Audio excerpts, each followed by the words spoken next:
But if there's one thing we've learned as a country from moments of great crisis, it's that the spirit of looking out for one another can't be restricted to our homes or our workplaces or our neighborhoods or our houses of worship. It also has to be reflected in our national government. The kind of leadership that's guided by knowledge and experience, honesty and humility, empathy and grace. That kind of leadership doesn't just belong in our state capitals and mayor's offices. It belongs in the White House. And that's why I'm so proud to endorse Joe Biden for President of the United States. It was a surprise to no one, really, except for the timing. We didn't know when it was coming, as Barack Obama has endorsed Joe Biden. Biden responded in a tweet saying, quote, "We're going to build on the progress we made together, and there's no one I'd rather have standing by my side." This comes just one day after Senator Bernie Sanders threw his support behind Joe Biden's candidacy. With us, our reporter who's been covering Joe Biden for years, NBC News correspondent Mike Memoli. So, Mike, in normal times, and I stress that we are not in normal times, a candidate picks a VP to bring a deliverable, a constituency, a block of voters.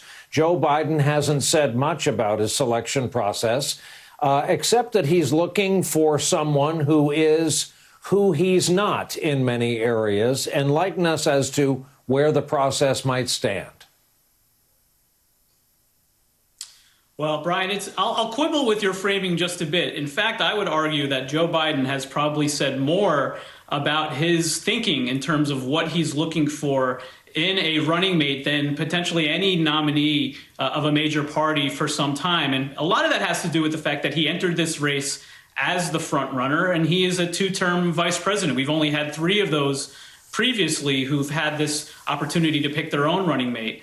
And what he's often framed it as is essentially that he's looking for his own Joe Biden, that the relationship he had with President Obama was so effective. He often said historians rated them as probably the most effective and closest president and vice president in history, that he's looking for the same type of person. The word simpatico is one that he has used a lot. And what he means by saying you need to be simpatico with your vice president is to be somebody who you're aligned with, certainly on the issues, but also somebody who, as he has put it, would not be afraid, as I was not afraid to do with President Obama, to challenge him when I thought he was wrong. Most important, though, somebody he can trust. And so we can use his large body of what he's talked about on the campaign trail and try and figure out what that means for the potential candidates.